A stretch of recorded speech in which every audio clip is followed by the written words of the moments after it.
संविधान के अनुच्छेद 368 के उपबंधों के अनुसार सभा की कुल सदस्य संख्या के बहुमत द्वारा तथा सभा के उपस्थित और मत देने वाले सदस्यों के कम से कम 2/3 बहुमत द्वारा पारित नहीं हुआ।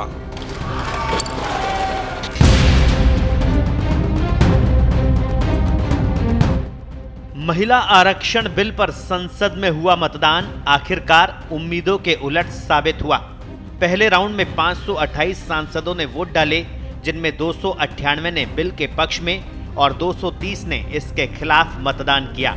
आंकड़ों में समर्थन ज्यादा दिखा, लेकिन संवैधानिक नियमों के तहत बिल पास होने के लिए 2/3 बहुमत यानी 352 वोट जरूरी थे, जो पूरे नहीं हो सके। इसी वजह से ये अहम बिल पास नहीं हो पाया और गिर गया। महिला आरक्षण 131वें संशोधन बिल को पास नहीं होने से देश की आधी आबादी की उम्मीदों को बड़ा झटका लगा है। इससे पहले महिला आरक्षण विधेयक को लेकर लोकसभा में सत्ता पक्ष और विपक्ष के बीच तीखी बहस देखने को मिली। एक तरफ प्रधानमंत्री नरेंद्र मोदी ने सभी दलों से इस बिल का समर्थन करने की अपील की, तो वहीं विपक्ष ने इसे लेकर गंभीर आपत्तियां उठाई। बिल गिरने से पहले राहुल गांधी ने महिला आरक्षण बिल की आलोचना करते हुए कहा कि यह असल में महिलाओं के लिए नहीं है। ये बिल ओबीसी, एससी, एसटी और छोटे राज्यों के हितों के खिलाफ है। उन्होंने आरोप लगाया कि यह देश के अलग अलग हिस्सों दक्षिण, उत्तर पूर्व और उत्तर पश्चिम के साथ भी अन्याय करता है।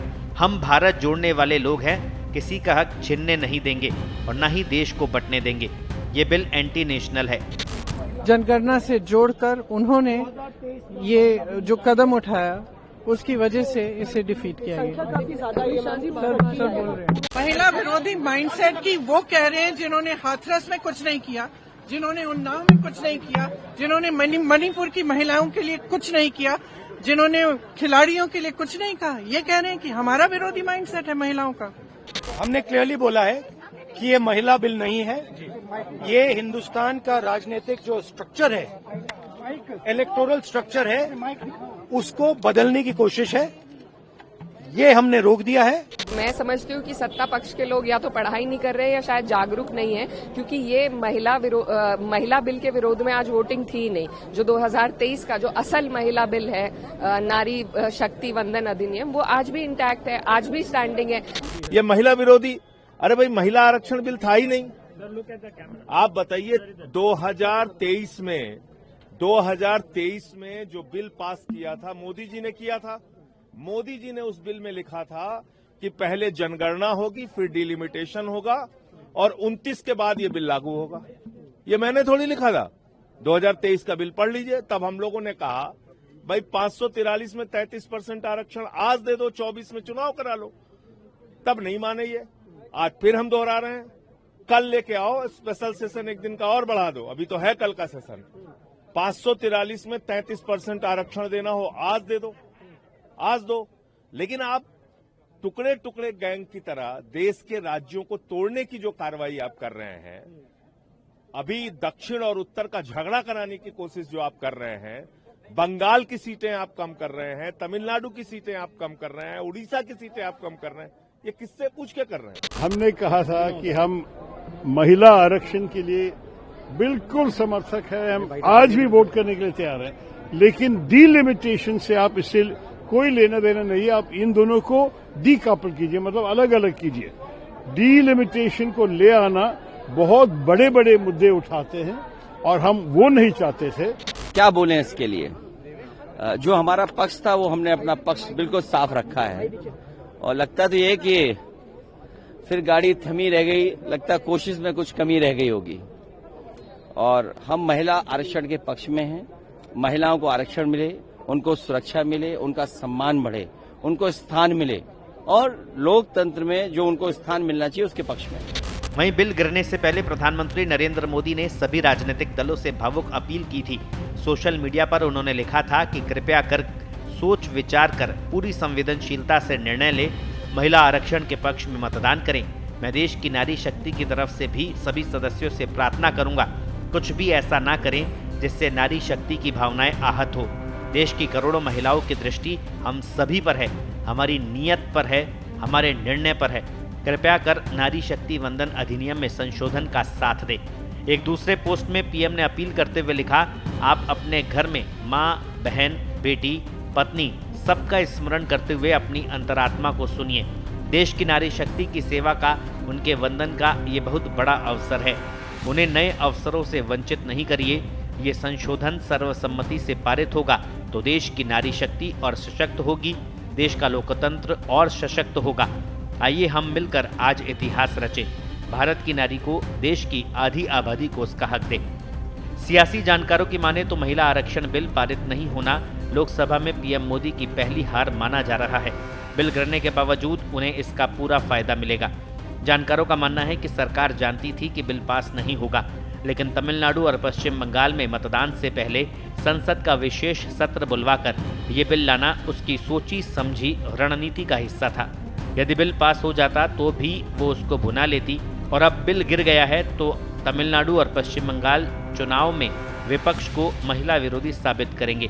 बहुत ही, मुझे नहीं लगता इससे दर्दनाक और शर्मिंदगी भरा कुछ ऐसा कभी इससे पहले अंदर हुआ है संसद भवन में।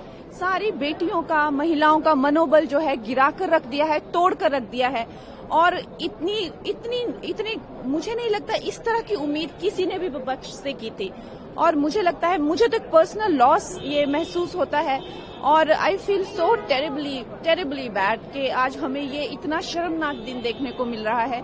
लेकिन जैसे प्रधानमंत्री श्री नरेंद्र मोदी जी ने कहा कि हम ये लाकर ही रहेंगे, महिलाओं को उनका हक दिलाकर ही रहेंगे, तो हमें प्रधानमंत्री जी पर विश्वास है और हमें पक्का विश्वास है कि बेटियों को उनका हक मिलेगा। देखिए, महिलाओं के आरक्षण के लिए लाया गया संविधान संशोधन का विधेयक आज जिस तरह से गिरा है और जिस तरह से कांग्रेस ने देश को बांटने के अपने एजेंडा को एक बार फिर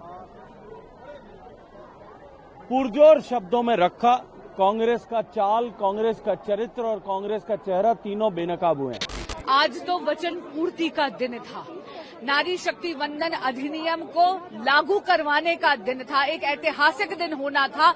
लेकिन ऐसा लगता है कि कांग्रेस पार्टी और विपक्ष के सभी दल यानी पूरा का पूरा इंडिया अलायंस केवल और केवल उन पर राजनीतिक स्वार्थ ही हावी हुआ और उन्होंने महिलाओं के साथ आज धोखाधड़ी करी है। उन्होंने इस देश की मातृशक्ति के साथ विश्वासघात करा है। स्पष्ट है कि कांग्रेस पार्टी, विशेष रूप से राहुल गांधी, हर बात का विरोध करते हैं। और आज जब नारी उत्थान और नारी विकास के लिए नरेंद्र मोदी की सरकार समर्पित है, उसका भी विरोध।